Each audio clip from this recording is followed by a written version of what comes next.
and my dear students. It gives me an intense pleasure to extend a very warm welcome on behalf of MBA department. I, Professor Riddhya Thakkar, welcomes you all for the analysis of Budget 2022. As it is said, budgeting is the first step towards financial freedom, and if used correctly, a budget doesn't restrict you, it empowers you. So, that is the main agenda of today's session. So, on 1st February, budget presentation was done by Union Finance Minister in Parliament, which has two sections, Part A and Part B. The first part of the budget speech provides an overview of the economy of the previous and current years and also give budget estimates for the next financial year. It covers review of the prevailing economic situation of the country and is more concerned about the macro aspect of the economy. It provides the broad framework of expenses in detail for different sectors, introduces new schemes, and explains the priorities of the government. It provides overview of total funds through taxes or borrowed during the year. The second part of the budget session highlights the government's tax proposal for the next financial year, and it has a direct bearing on the personal finance of the citizen. So, now I request Professor Nikhilesh Ankleshwaria sir to give the analysis of budget 2022. Please welcome sir.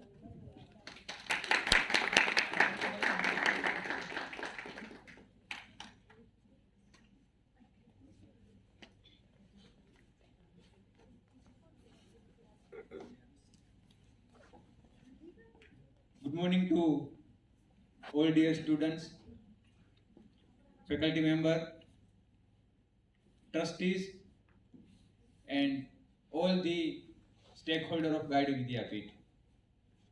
See, as we all know, this event is by the students for the students. So I will not taking much more time to analyze the entire budget. Rather, I am giving the glimpse, the highlight. That is, right now we have the talk of the town or the issues that we are having the deliberate discussion. Either it is in the newspaper or it is we can have availability at the each and every span and corner of our country. So before we know about the budget, we have to brief know about our country, our motherland. Next. See, India is considered as an incredible country. हमारा देश है वो काफी सारी विभिन्नता में एकता का प्रतीक है. Unity in diversity is the icon of our nation. Next, if we see the snapshot of our country, we are belong to the southern part of our hemisphere, somewhere in the 8 degree 4 minute latitude to in between 68 degree 7 minute longitude, and surrounded by our 9 neighbor countries. We have multi-party political system where parliament is associate with the development of nation with the legislative way.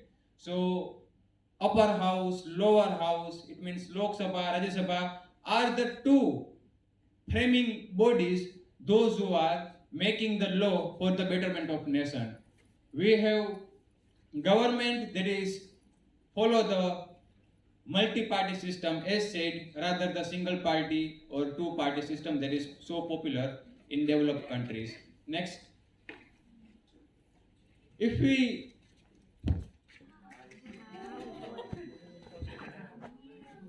know that, yeah please, we have 28 state, 8 UT, we have 3 pillars of our government that is associated with legislative assemblies, executive and judicial branch of our government.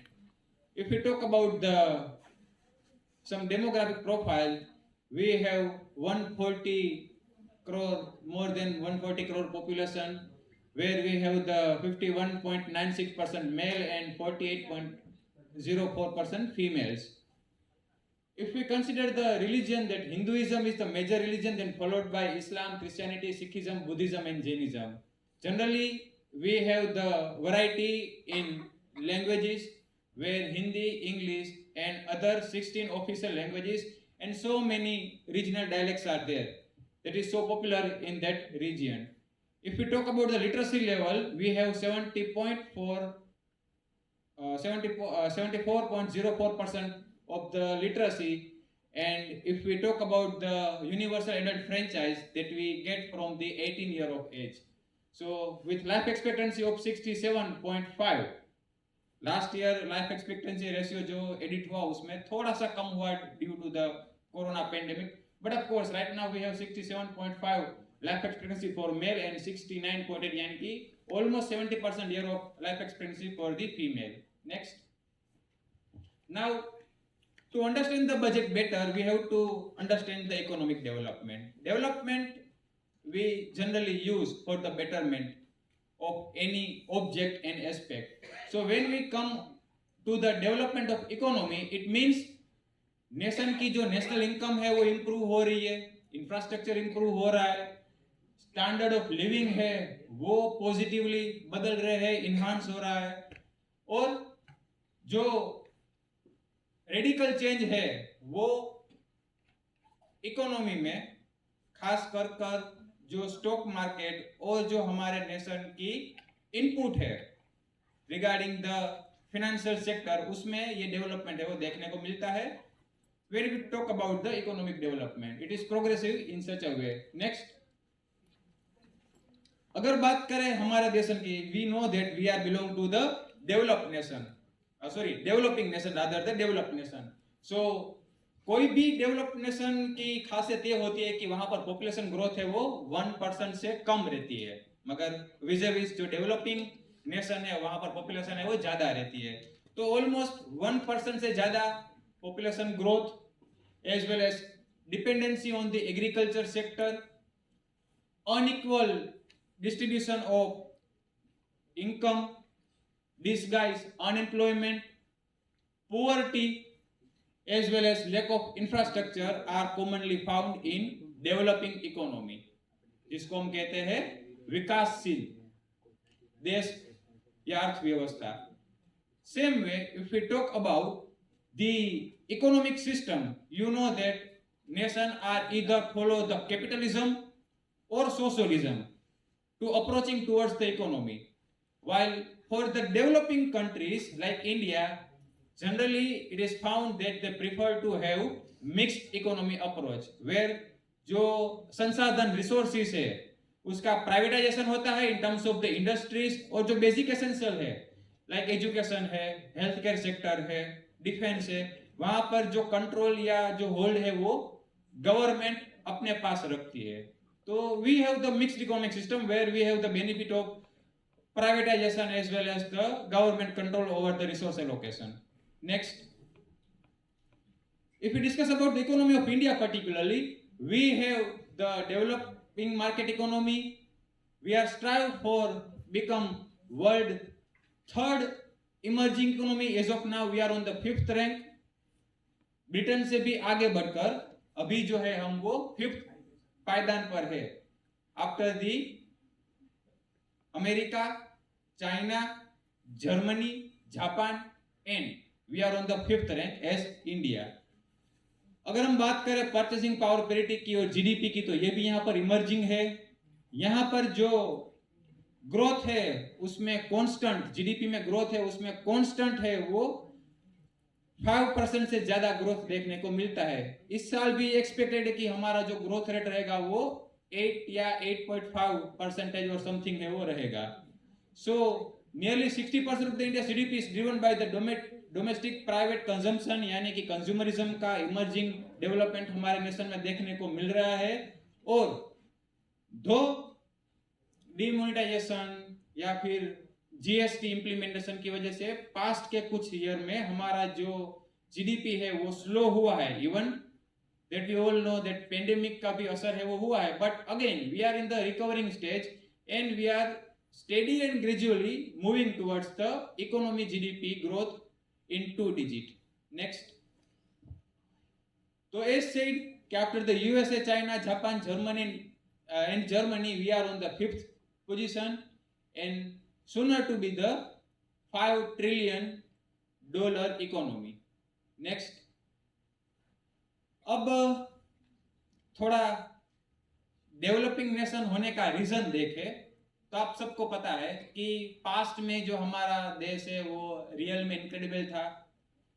आप देखो आज के दिन में भी अगर US का जो कंट्रीब्यूशन है as super power right now and contribution in GDP, तो वो तकरीबन 24 to 26% जीडीपी में है.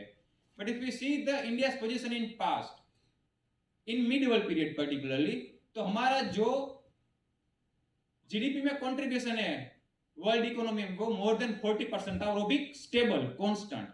उसके रीजन भी थे like we are dominating the industry of या trade of spices, cotton, silk, ivory and many things in which we are the condition of pioneer, and that is giving us the first rank amongst all the nation.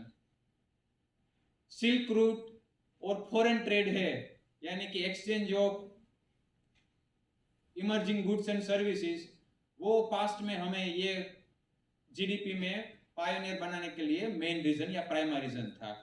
Then next as we all know 200 year तक British सरकार rule रहा from the battle of Plassey 1757 to our independence in 1947. ये 200 साल में almost हम लोग हैं वो 40% से कहां पर आ गए, तो कि ऑलमोस्ट 2% कंट्रीब्यूशन इन जीडीपी. आप समझिए, तो ये जो कांस्टेंट डिक्लाइन था उसमें ब्रिटिशर की या ब्रिटिश राज की जो पॉलिसी थी वो सीधा ही असर कर रही थी. यहाँ पर ट्रेडिंग है वो बिखर गया था. यहाँ पर जो सिल्क रूट से जो कंट्रीब्यूशन एज एन एक्सपोर्टर था वो इंपोर्टर की तरह रह गया. इवन यहाँ की जो कॉटेज इंडस्ट्री थी वो पूरी खत्म हो गई. जो आर्टिसन थे, जो क्राफ्टमैन थे, उसका कंट्रीब्यूशन है वो नॉमिनल हो गया. एंड ये सभी चीजों ने देश को खोखला कर दिया. That we know, that is we have the study in our past. Next, अब वहां से फिर आज तक की अगर हम जर्नी देखें from the 1947 to 2022, we can say कि ग्रेजुअली हमने काफी सारे फेजेस देखे. स्टार्टिंग का फेज था क्लियरली सोशलिज्म के ऊपर फोकस था up to 1991-1992 economic reforms policy where we have apply the LPG, that is liberalization, privatization and globalisation.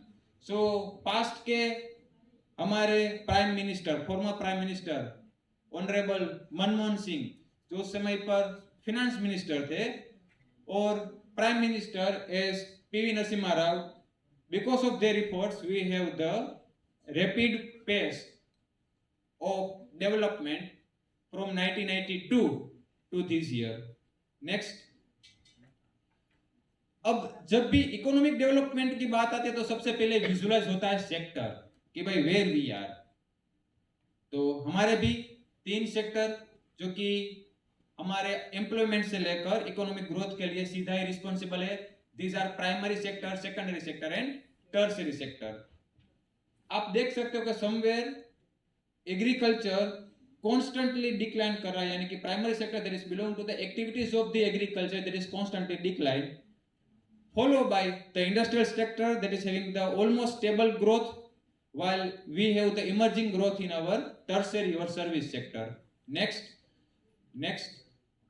So the primary sector is belong to the agriculture and other aligned activities. Secondary sector is belong to the manufacturing and production, while tertiary sector is belong to the services. अभी भी आप देखो scenario, whether it is belongs to the engineering or MBA or other professional courses, जो opportunity of employment है वो basically belong करते हैं कहां से, सर्विस सेक्टर से, यानी कि टर्शियरी सेक्टर से. और समवेयर इसीलिए गवर्नमेंट है वो यहाँ पर प्रायोरिटी देती है for the growth of service sector. Yet we don't have to forget that आज भी हमारी पॉपुलेशन का मेजर प्रोपोर्शन वो बिलोंग करता है किस सेक्टर से, तो कि प्राइमरी सेक्टर से. क्योंकि जो लोग सीधा ही रोजगार से जुड़े हुए हैं उसका जो एग्रीकल्चर के साथ में इन्वॉल्वमेंट है वहां पर ग्रोथ है वो रैपिड नहीं है. तो there is a contradict, there is a paradigm shift that we have to improve. Next, अगर हम बात करें स्टैटिस्टिक की तो ऐसे we are in the fastest phase of the growing our GDP. Last to last year pandemic के और lockdown के इनिशियल फेज में आवर जीडीपी है वो -23.9% का जो डिक्लाइन फेज है वो फेस कर रहा था. From that as said we are predicting 8.5% of growth in 2022 this year, and can be the among 3 top economy of the world with the highest forex reserve of 635 billion dollar. That is the significant as the import and export as well as the excise is concerned. Next, now if we decoding the budget, as you know that काफी सारे changes आए हैं इस बार से, जो traditionally हलवा system थी यानी कि सब मुंह मीठा कर कर फिर आइसोलेटेड होते थे, वो इस बार निकल गया due to the safety precaution of the corona pandemic.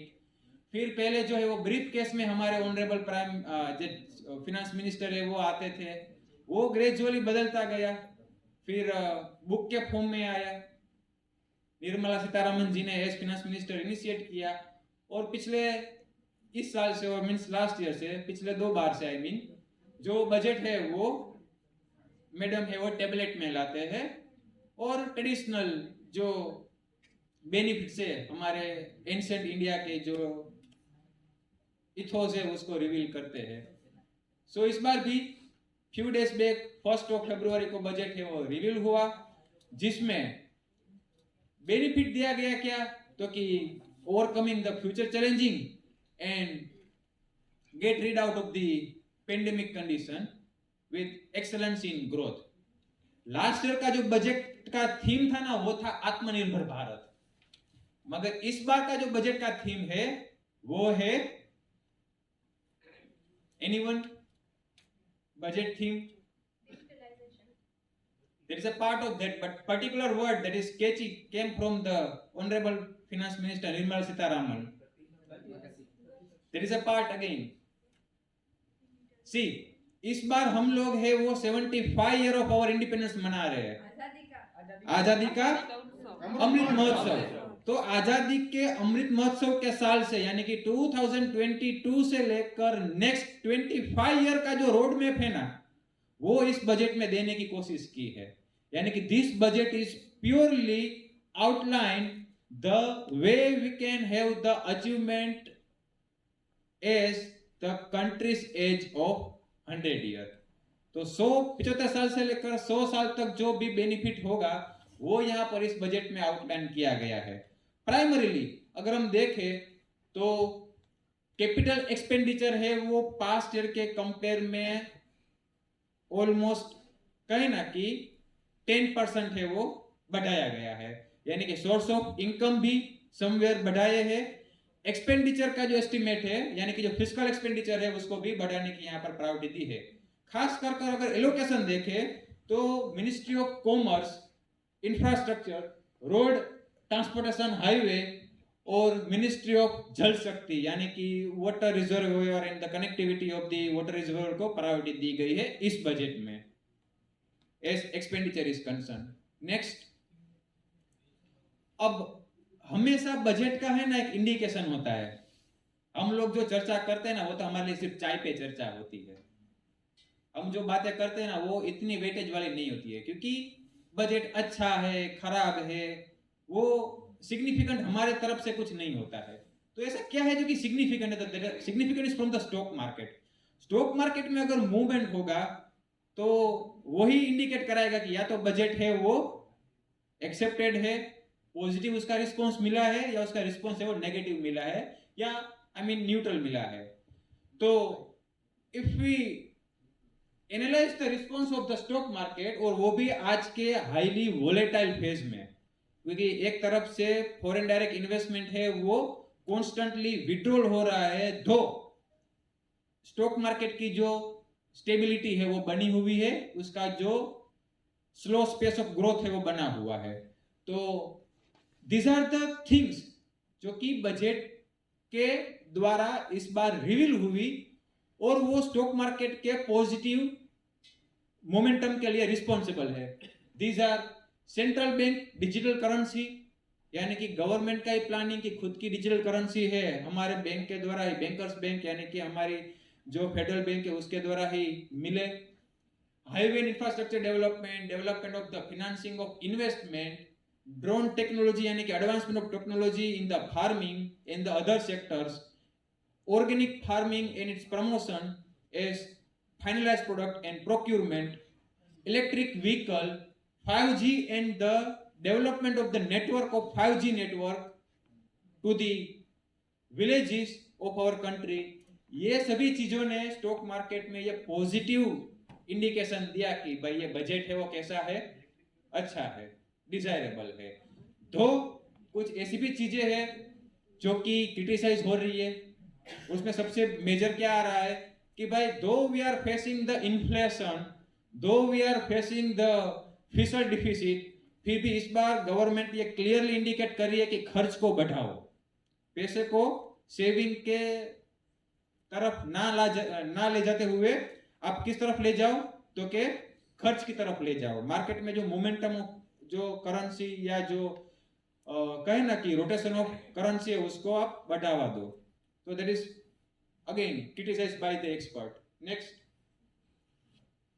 अब जो सबसे ज्यादा टॉक ऑफ दी टाउन है इस बजट में, जिसको आप सब जगह आप सुनते होंगे, वो क्या है, तो कि भाई क्रिप्टो करेंसी के बारे में, या हम तो बात करें कि नॉन फंजिबल टोकन्स के बारे में इस बार मेजर डिसीजन लिया गया है। अब आप लोग सभी क्रिप्टो करेंसी को तो जानते ही हो, ब्लॉकचेन टेक्नोलॉजी को जानते हो, needless to say about the details of crypto currency, but of course currency की तरह ये एक ऐसा डोमिनेंट है जो कि ऑलमोस्ट सभी कंट्री, यानी कि डेवलप कंट्री हो या डेवलपिंग कंट्री, उसके फेडरल बैंक और उसकी जो मॉनेटरी कंट्रोल पॉलिसी है उसके लिए चैलेंजेस है। ठीक है, तो हमारे भी गवर्नमेंट ने एक क्लियर इंडिकेट दिया कि क्रिप्टो करेंसी है ना वो लीगल तो नहीं होगी। ठीक है, इतने जो भी स्टॉक एक्सचेंज है जो कि होल्ड करते हैं क्रिप्टो करेंसी को, एज वेल एज जो लोगों का एक सेंटिमेंट है कि क्रिप्टो करेंसी में इन्वेस्टमेंट कर कर हम लोग भी ओवरनाइट है वो पैसे वाले बन जाए, इस चीज को, इसके खास कर लूप होल्स को देखते हुए गवर्नमेंट ने क्लियर कर दिया कि भाई नहीं, ये लीगल तो नहीं होगा। प्लस कंट्रोलिंग के लिए क्या किया, तो कि 30% उसके ट्रांजैक्शन के ऊपर टैक्स है वो लगा दिया। अभी जो रिटर्न फाइल करने का आएगा उसमें भी प्रोविजन आ जाएगा कि income from the crypto currency, यानी कि टीडीएस को लगा दिया, 1% TDS apply on the transaction of crypto currency. So this way government है वो इसको मोटिवेट नहीं कर रही है, इसके एक्सेप्टेंस को as an source of investment बढ़ावा नहीं दे रही है, क्योंकि ऑलरेडी हमारे पास में लीगलाइज सोर्स ऑफ इन्वेस्टमेंट है, from the government FD to the post office, from the debenture to the stock market equity share, this are the valid source कि जहां पर हम हमारे पैसे को क्या कर सकते हैं, इन्वेस्ट कर सकते हैं और बेनिफिट गेन कर सकते हैं, rather the hypothetical crypto currency. तो ये जो चीज है वो गवर्नमेंट ने क्लियर इंडिकेट दिया कि भाई नहीं, टैक्स और बढ़ेगा फ्यूचर में, माइट बी पॉसिबल, टीडीएस है उसका मेंशन रखा सो दैट अकाउंटेबिलिटी है वो कहीं पर ट्रेस हो सके, और एज सेड कि भाई सेंट्रल बैंक की ही खुद की डिजिटल करेंसी है उसको प्रायोरिटी दी गई। अच्छा, ये जो दूसरी चीज है नॉन फंजिबल टोकन, वो शायद आपके सुनने में या आपके कॉन्सेप्ट में ना आया हो। Non fungible tokens belongs to the property that I have in digital form. Say for example आज ये वीडियो शूटिंग हो रहा है, अब इसके ऊपर मैं अपना कॉपीराइट लगा दूं और उसको मैं जहां पर भी किसी सोशल मीडिया में डालूं वहां पर उसके लिए मैं पैसे कलेक्ट करूं, तो वो जो मेरे पैसे कलेक्ट होंगे, वो जो रेवेन्यू जनरेट होगी, that is belongs to what, that is belong to the NFT. तो गवर्नमेंट ने एनएफटी को भी क्या किया, अब ट्रेस में ले लिया, यानी कि वो भी जो आपकी कहे ना कि भाई इंटेलेक्चुअल जो भी आपकी प्रॉपर्टी है, जो भी आपकी एसेट है, वो भी किस में आ जाएगी, तो कि टैक्स के दायरे में आ जाएगी।